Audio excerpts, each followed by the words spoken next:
What is up, everyone? It is the Alpha J of the Alpha J Show, and today we're going to be continuing the Patrick vs. Cosmo character clash. If you haven't watched the classic Cosmo vs. classic Patrick character clash, watch it here. So here's how this one will work.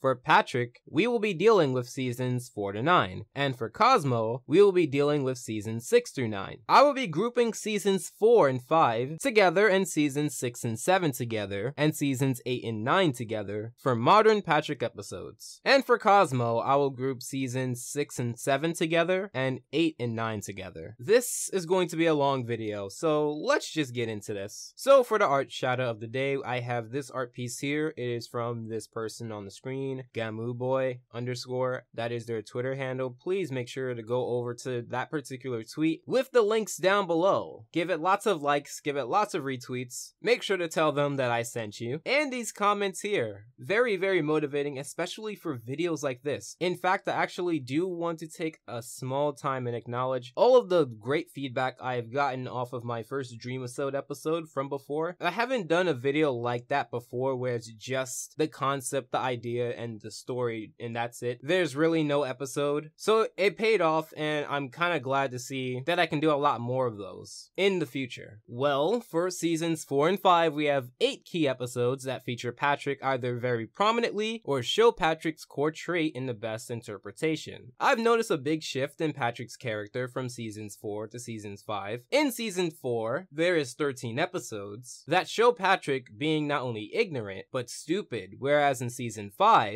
there is only 1 to 3 episodes that have Patrick acting stupid. We have episodes like The Thing, Good Neighbors, and The Lost Mattress, where the episode pretty much has Patrick being mostly ignorant to Squidward's torment. Now, there are good episodes that deal with Patrick being ignorant, like Squidtastic Voyage. Unlike in that episode, in Good Neighbors, he doesn't register that he's going too far. In The Thing, he doesn't pick up that he's going too far either. In The Lost Mattress, because it was a dual effort, he isn't written to know that he's going too far there as well. In Squidtastic Voyage, however, he doesn't know that he's going too far, but the people around him, including SpongeBob, understand that he's going too far. Look at Good Neighbors. SpongeBob doesn't understand until Squidward yells at him, and by extension, Patrick. You also have the episode Once Bitten, that has Patrick come out of nowhere, just to lie, and get no comeuppance of it. We also have Wishing You Well, where all he does is be stupid, to the point where even SpongeBob gets annoyed with him and fight, with Squidward joining in as well for an inconsistent and stupid reason. Let's just get all of the bad stuff out of the way. We also have Wigstruck, where his role is to not be supportive until he's supportive. And in Krusty Towers, his role is to be annoying until the episode wants him to stop being annoying. All of these episodes are in season 4, and they plant the seeds for the idiot that Patrick would become later on. The only episode in season 5 that I want to highlight that shows Patrick being ignorant and a jerk is the special Whatever Happened to SpongeBob. I might have to talk about that episode sooner or later, but for now, know that Patrick was in a contrived situation that caused him to be very unrealistically angry towards SpongeBob and showed very little reason to want him back after SpongeBob left in that particular special. However, it isn't all bad episodes. In season 5, you also have the episode That's No Lady, where Patrick is actually used in a way that he can both be ignorant and entertaining. His ignorance plays into how inappropriate the episode is, which makes it funny. We also have Driven to Tears, where he's shown to have a talent, but because of his inability, he rubs it in SpongeBob's face, thus causing them to fight. You also have Mermaid Man and Barnacle Boy 6, the motion picture, where Patrick did have the lens cap on during the entire shoots, but he seems a lot more enthusiastic than in later episodes that have to do with Mermaid Man and Barnacle Boy. There is also tons of episodes where Patrick is just by SpongeBob's side. Nothing more, but nothing less. The Gift of Gum, Best Day Ever, Dungeons and Dragons, Bucket Sweet Bucket, Roller Cowards, A Flea in Her Dome, The Inmates of Summer, To Save a Squirrel, 20,000 Patties Under the Sea, and Spy Buddies. All of these episodes are an adventure with Patrick being aside SpongeBob. To highlight some, you have both of them experiencing their perceived fear of a ride in Roller Cowards, both of them going through a medieval, alternative time in Dungeons and Dragons, and exploring a prison thinking that it's summer camp in The Inmates of Summer. This is just a tip of the iceberg iceberg, but Patrick proves that in these few seasons, he gels very well with SpongeBob. But let's get to the 8 key episodes of Patrick from seasons 4 and 5. Rise and Shine is a season 5 short that has to deal with Patrick having his own episode in a way.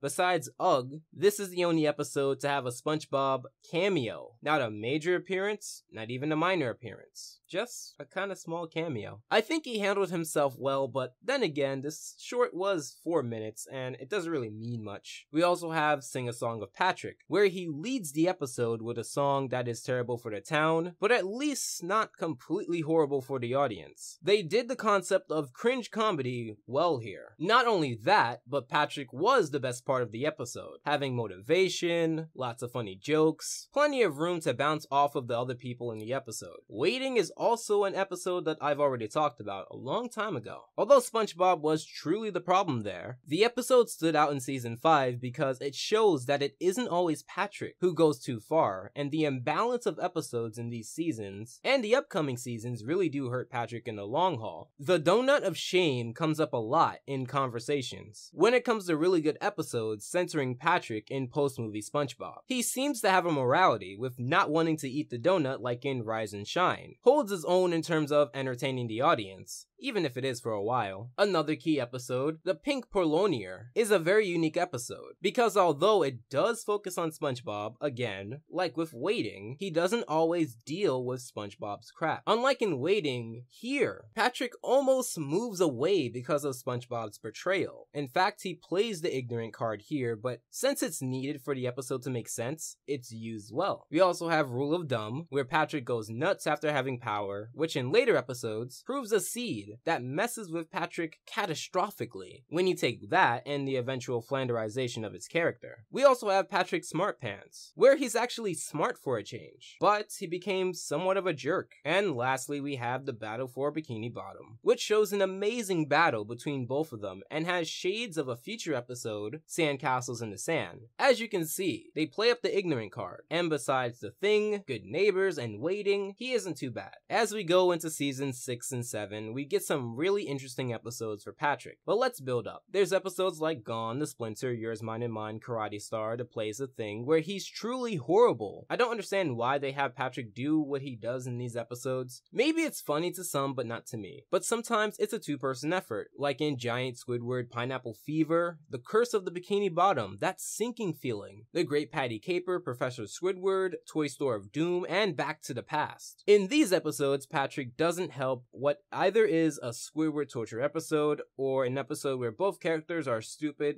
and stale. Buried in Time is a particular episode that somewhat fits the criteria, but Squidward was a bit arrogant in the beginning, being a snob. Other times, Patrick is just there to be there, like in episodes like Legends of Bikini Bottom, The Monster Who Came to Bikini Bottom, and Hide, and Then What Happens. There's tons of key episodes in seasons 6 and 7. I've already talked about Yours, Mine, and Mine in depth, so if you want to see what I thought of that, check the card above or the description below. We also have the card, which is either really bad or above average depending on who you ask, which involves a very ignorant Patrick using a card to do various damaging things to it, while not telling SpongeBob that he had 4 copies of the same card and SpongeBob only wanted 1. There is also the part where Patrick implies that he's been doing everything on purpose, at least all throughout this episode, maybe more. However, he isn't a giant jerk because episodes like Not Normal, Enchanted Tiki Dreams, and Porous Pockets show Patrick in a much more helpful light, whether he is helping out SpongeBob become normal or basically not being a hindrance. In fact, with the abrasive side, like Waiting from season 5, he seems to help but gets shut down for help. With Porous Pockets, for example, he was snubbed by SpongeBob becoming famous, but at the expense of not having true friends like he did with Patrick. This would later be reciprocated in Goodbye Krabby Patty. Another key episode is Big Sister Sam, another episode that shows how Patrick would act around his family. Now yes, this particular episode can be viewed as a very bad episode. A lot of the fault is placed on Sam's actions and not too much on Patrick's ignorance. I wouldn't call him stupid in that episode either. Another really bad episode was Sun Bleached. I'm just going to leave it there because I'm not sure if I want to talk about this one later or not. Patrick doesn't always help SpongeBob, at least willingly or effectively, with episodes like Rodeo Days, You Don't Know Sponge, Stuck in the Ringer, and again Gone, where he seems to be a completely different character, almost as if he has severe mood changes. In fact, in You Don't Know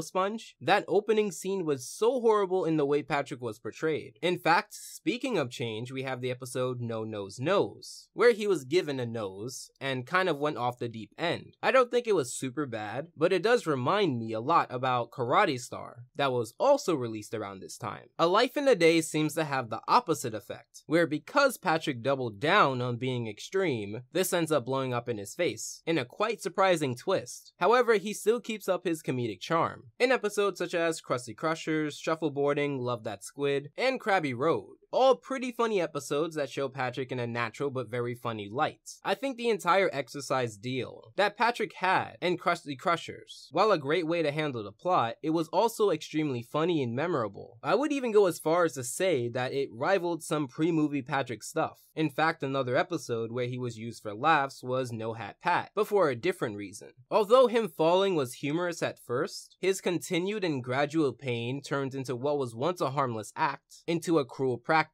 That was actually very well done, and a perfect way to frame the episode. He also appeared in Squidward and Clarinet Land, Spongicus, Earworm, Legends of Bikini Bottom the Main Drain, and Model Sponge, but he really didn't do anything significant in those episodes. He does, however, retain the theme of being a sidekick, and he isn't too much of a hassle or hindrance in these episodes. However, I do want to highlight to SquarePants or not to SquarePants. Like Stuck in the Ringer, The Card, Gone, and Whatever Happened to SpongeBob in Season 5, Patrick seems to be a jerk, but in a more meta way. It isn't exactly fourth wall breaking, but the way he seems to be a lot more self-aware of exactly what he's focusing his ignorance on is what really makes these episodes quite hard to watch. This episode also has Patrick being the catalyst of ruining something. Sure, SpongeBob could have simply got off the phone, but he was merely being a good friend to Patrick, which doesn't always help, like in again Stuck in the Ringer. Also Big Sister Sam. We also have episodes where Patrick and SpongeBob do team up, and team up well, like with New Fish in Town, The Wreck of the Mauna Loa, Legends of Bikini Bottom, Trench Billies, Suction Cup Symphony, Patty Caper, Legends of Bikini Bottom, Welcome to the Bikini Bottom Triangle, and much more. I love Trench Billies because they are put into a unique and new environment where they interact with their antagonists in an entertaining way. Back to the Past is another somewhat unique episode, but not in a good way. It shows a very bleak and somewhat dark situation that involves Patrick being at his worst. He was ignorant and super annoying, putting what used to be his favorite superhero crime-fighting duo in danger. However, with episodes such as The Card, I shouldn't be so surprised. I singled out Slide Whistle Stooges and Overbooked because there was a reasonable catalyst. Unlike The Curse of Bikini Bottom and Giant Squidward, in Slide Whistle Stooges, Squidward joins in on the mayhem, and like with SpongeBob A Life in a Day, Squidward goes too far. In Overbooked, SpongeBob failed to tell Patrick that he was preoccupied, so I can't really blame Patrick for being snappy. I wouldn't expect someone like him to be able to pick up on social cues if he didn't realize that he had 5 of the same cards. We now finish off with Sandcastles in the Sand, where SpongeBob and Patrick had an incredible and super creative fight. This episode has shades of Snowball Effect, as well as that high intensity that we've seen in Gary Takes a Bath and the Fry Cook games, all from pre-movie SpongeBob. The back and forth, and the way they have this friendly, but also competitive back and forth, and I think we should end this sea of negatives with a positive. So, in seasons 8 and 9, we have less bad Patrick episodes, and the ones that he is in are actually the most interesting, whether good or bad. We have the episode Bulletin Board, where Patrick lucked into being a genius, but not in the way that he was in Patrick Smart Pants. Actually, he ends up hurting people with his anonymity. It's actually really well done, and it has Patrick being the antagonist in a more justifiable way. A way that might not be as justifiable, however, is Little Yellow Book. However, in that one, his role is much smaller, but very prominent to anyone who has disliked the episode. I reviewed that as well if you want to check that out. It will most likely be in the card or description, because I do have a lot of episodes that I'm referencing that I have reviewed. He doesn't do too much in episodes such as Salsa Umbilicus and SpongeBob's Runaway Road Trip, a SquarePants family vacation, but he does retain his rather slow intellect. He is pretty funny in Salsa Umbilicus with his skateboard, however, it isn't all great things. Patrick does seem to have some truly deplorable episodes, such as Squid Baby, Restraining SpongeBob, The Fishbowl, Pet Sitter Pat, and Smooth Jazz at Bikini Bottom. I am taking them out all in one go. The problem with all of these episodes is that the writers use Patrick in a way that makes him both flanderized to be very stupid, but also integral to the things that happen in the plot. He comes across truly horrible in these episodes, when his character before was never really meant to be that way. He takes a back seat in episodes such as Kenny the Cat, Sentimental Sponge, Hello Bikini Bottom, Home Sweet Rubble, SpongeBob You're Fired, and House Sittin' for Sandy, where SpongeBob is the true star. But his contributions in those episodes range from a pretty lackluster performance to somewhat unnecessary. Another key episode is the executive treatment, an episode that originally, before I saw it, I thought Patrick was going to be assumed to be very smart in an executive role by saying dumb things that are interpreted to be genius, but actually turn out to be Pat No Pay done right. This episode does deal with Patrick going through a lot for Krabby Patty, but it does turn into a pretty entertaining adventure. The googly artiste also takes some inspiration from the same source that made the executive treatment. Patrick is given a role of power, and he seems to do pretty well with it, and he does pretty much what he and SpongeBob did in Patty Hype. Don't Look Now, Glub World Rest in Peace, Sold, and Face Freeze all deal with SpongeBob and Patrick not knowing all of the information before getting into whatever wacky shenanigans that they get into. Sold, in particular from season 9, does this concept in a pretty decent way, having both SpongeBob and Patrick think that their house is sold via a TV commercial. Squidward's School for Grown-Ups was a pretty nice episode that showed how Squidward would manipulate Patrick into thinking that he needs to grow up. Patrick, although confused, wasn't annoying or a jerk in this episode, and even though he was slower to the punch, like I said in the previous character clash, that isn't the end of the world. Patrick and SpongeBob have some pretty okay team-up episodes like A Friendly Game, Accidents Will Happen, Bubble Troubles, Frozen Face-Off, Extreme Spots, The Good Krabby Name, and Two Thumbs Down. Two Thumbs Down, in particular, was amazing for what it is, and had such a great ending that I might talk about it sometime. What's Eating Patrick and Patrick the Game are both very interesting. Both episodes have Patrick as the protagonist, obviously, but they navigate the easy roadblocks that other episodes such as Pet Sitter Pat and The Fishbowl seem to not be able to do. In What's Eating Patrick, he's eating and he doesn't seem to like what he originally wanted to do, like in No Hat for Pat and Goodbye Krabby Patty. However, unlike those episodes, Patrick overcomes this obstacle largely by himself in a rather entertaining way. Oral Report is a very polarizing episode when it comes to Patrick's performance. Some people seem to be okay with how Patrick acted, and others seem to be very infuriated when it comes to how Patrick acted. I'm not too sure myself, considering that he leans more on the accidental side, and the sequence when SpongeBob was trying to rehearse could be funny. Patrick's Staycation, on the other hand, is a much easier episode to talk about. From SpongeBob taking advantage of SpongeBob, why would I say that? From Patrick taking advantage of SpongeBob like he did in Karate Star, to not appreciating all of the work that SpongeBob does for Patrick like in the card, we have the best of both worlds. Or worse, depending on how you see it. Simply put, he's terrible in the episode, and all of this could have been easily avoided. Ending on a positive note, we have Patrick Man, which is one of the best post-movie episodes of SpongeBob, where Patrick is the main character, not just a major character. His role is so well executed, and rivals episodes such as Sandcastles in the Sand and even the Donut of Shame. So we can conclude that based off of these episodes, that Patrick is a very different character than pre-movie. From what we can see, Patrick can be either a great asset to an episode or the worst of the worst. He can help SpongeBob, or worse, show SpongeBob how crazy he can be in comparison to himself. He can be the best friend everyone would want and always have SpongeBob's back. His ignorance can be what makes or breaks an episode. His stupidity, however, isn't a dry well. We have episodes episodes in season 9 that show that he can still be funny and have that charm that is similar to the one in his pre-movie days. So let's get started with Cosmo in seasons 6 and 7 and seasons 8 and 9 as pairs.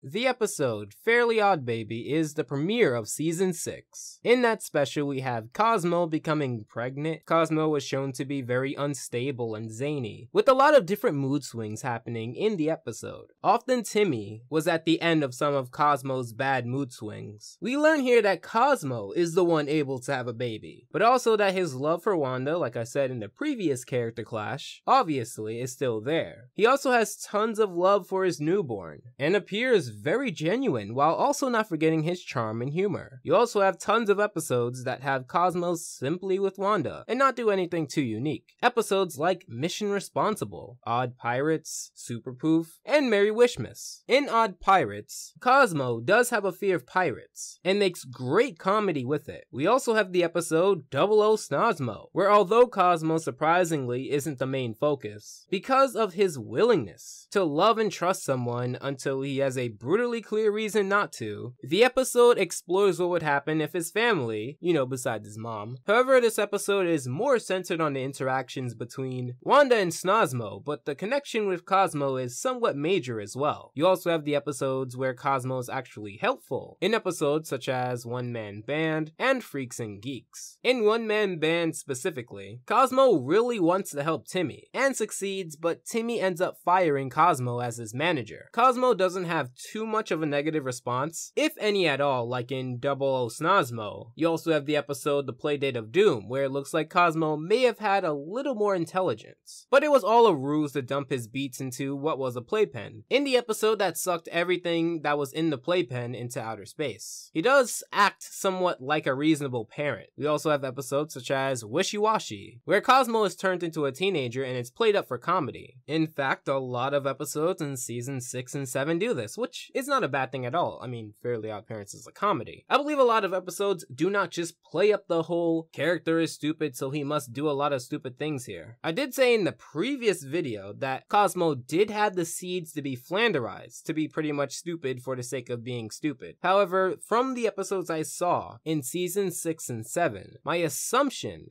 that it would continue here is actually wrong. However, as you know, we have 2 other seasons, one of them being pretty interesting, that we will get to soon. We also have the special Wishology, a 3-part special episode that I reviewed the 2nd and 3rd parts of, and I will link those in the description below if it's not already in the card above. Essentially in that episode, he was either just with Wanda or doing his comedy routine, so there isn't really too much important there. There's also the episode Anti-Poof, where again, he isn't the main focus, unlike in Fairly Odd Baby. So because of this, I don't want to repeat myself. Unlike Patrick in a lot of Fairly Odd Parents episodes, Cosmo is often treated less like an individual character and more like a Cosmo and Wanda or a comic relief. So let's go into seasons 8 and 9 and finish this up. Season 8 only has 5 episodes, which means that this should be easier to cover. Love Triangle wasn't really about Cosmo, nor did he do anything significant in it. Timmy's Secret Wish isn't really about Cosmo, however, there is 2 main things about him in that episode that I want to talk about. Besides the questionable writing in the episode, we have Cosmo play up a lot of jokes as if he doesn't care too much about the situation. In fact, there's one part of the entire special where padding and filler is just at an all-time high. However, because of the middle of the episode, Cosmo and Wanda are gone. Towards the end, Cosmo just becomes Cosmo and Wanda. He doesn't have any individual things that he does that is worth noting. He was funny in some cases, but he's used to being really stupid. So if I ever wanted to point a finger as to exactly when Cosmo may have been flanderized as commonplace, it would have to be around season 8 with this particular special. Invasion of the Dads is the same, where he does minor things to move the plot forward or make jokes. It really doesn't matter because, like I said, he doesn't do or say anything that he already hasn't done in the previous episodes that I've talked about in this character clash. When Losers Attack shows Cosmo also in a very joke-heavy state, where he does do very notable things, such as Cosmo placing a titanium thermos into a junkyard crusher because the plot itself is not really reliant on magic because in this special we have a fairy clips, where magic is gone for both fairies and anti-fairies. Cosmo's performance is just weak gags. The last special of this 5-part season is Meet the Oddparents. In this special, he pretty much is not really Cosmo, but Cosmo and Wanda, thus not doing anything truly original, or anything I haven't said before. This is, however, the second time Cosmo and Timmy's dad interact, becoming friends right off the bat. In this next season, season 9, we actually have a lot of episodes to cover. Fairly Odd Pet I addressed already, but to summarize, Cosmo's lack of a wand during the giant plot hole frustrates me. Cosmo is pretty much like Sparky, but Sparky apparently doesn't have a wand. And side note,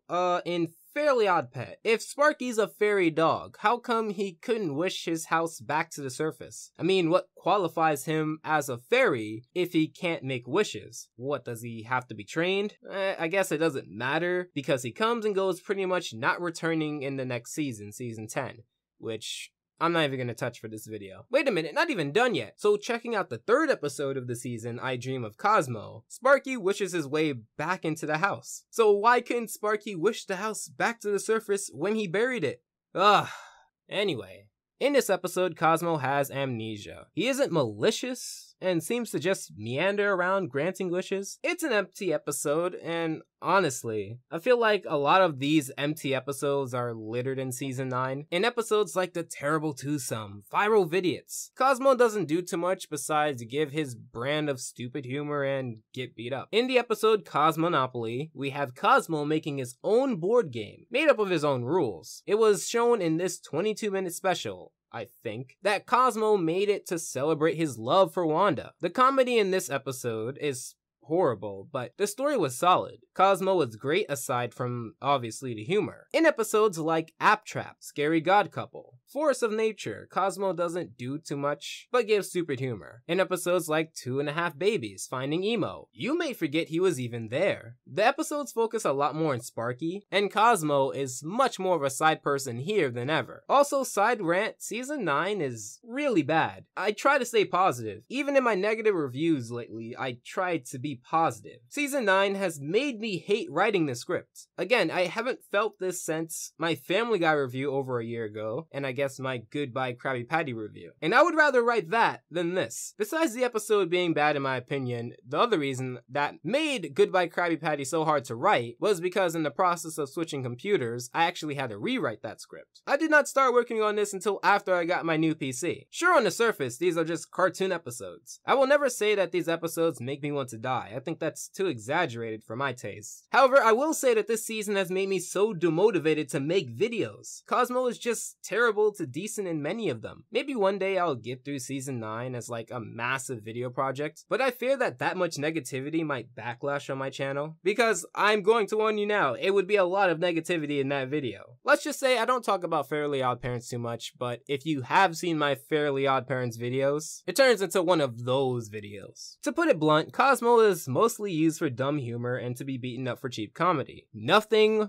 more. Sure, he helps Wanda sometimes, but he's mostly just bland, awful, not clever, a shell of his former self. And to anyone who thinks I'm nostalgia blind and that these episodes are just as good as the original, then tell me how Cosmo is good. I genuinely want to know. I'm okay with being wrong. Maybe this entire season's great, but I need to know. Yes, I know Chloe's pretty bad, and I know Patrick could be atrocious, but I would rather watch season 6 of SpongeBob than season 9 of Fairly Odd Parents. It is just that bad. I mean, no exaggeration. There's also the episode The Wand That Got Away that proves exactly what I mean. The plot summary of the episode is that Cosmo loses his wand and has to find it. Wasn't this the problem in Fairly Odd Pet? How many times has Cosmo lost his wand in season 9 alone? This is like SpongeBob making an episode where the plot is that Plankton tries to steal the formula and Mr. Krabs must stop him. And this is the problem.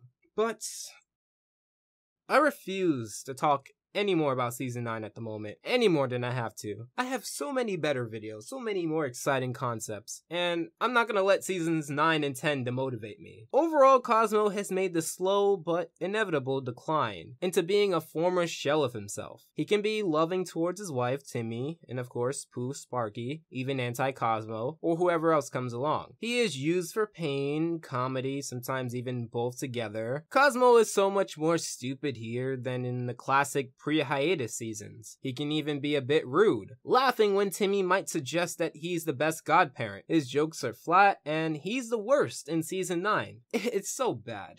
Like, it's really, really, really, really bad. So let's put these two together. Cosmo and Patrick are both so much more stupid than in the earlier seasons, but I bet you knew this. Cosmo and Patrick both can be used for a lot of pain-related humor. I would say that Patrick is less self-aware than Cosmo, but Cosmo is a lot more flanderized than Patrick. Cosmo, because of his dynamic of always being in the main group, the main protagonist, this has caused his humor to be stretched and watered down, especially because season 9 has 40 episodes. Patrick, on the other hand, improved in season 9, and some may forgive but not forget the awful Patrick episodes pre-season 9, and even some of the ones that are kind of in season 9. Both show love to their friends and families, but not all the time. If you ever wanted to write a character like this, you have to make the comedy one note, but it also helps for their comedy to revolve slapstick or puns. This character should rarely be self-aware, if at all. This character should make you question why the other main characters keep said character around. This character should be arrogant, and they should think that whatever they're doing is right when it's clearly not, by any logic. Overall, Cosmo is so much worse than Patrick, and a lot of my decision is seasons 8 and 9 of Cosmo. Season 9 of SpongeBob and Fairly OddParents are so night and day that I might make like an hour or two video just dissecting all of the things that made season 9 of SpongeBob kickstart a comeback for the series, and season 9 of Fairly OddParents kickstart the eventual death that sent shockwaves through our small community. Both seasons. Both series. And I will say it again, season 9 of Fairly OddParents is terrible. One of the worst that I've ever seen, but a big project like that needs big support. However, now this character clash is out of the way. What are some other characters that you think might gel well in the SpongeBob crew, or the Fairly OddParents crew? It doesn't necessarily have to be another SpongeBob versus Fairly OddParents video. I'm always up for suggestions in my request video, in that particular comment section, not the one scrolling down from this video. The links for those are always in the description below, as well as my Twitter and Discord, two social media outlets that I am very active in. And which character do you think is better in the later seasons? Let me know in the comments below. And this was a very long video. If you really like this video, I highly suggest my Fool's Day Out review for a good episode of Cosmo, or my Patrick the Game review for a good episode of Patrick. Make sure to subscribe and feel free to consider my Patreon. As always, I hope your time is well spent, and Alpha out. It's really bad, guys.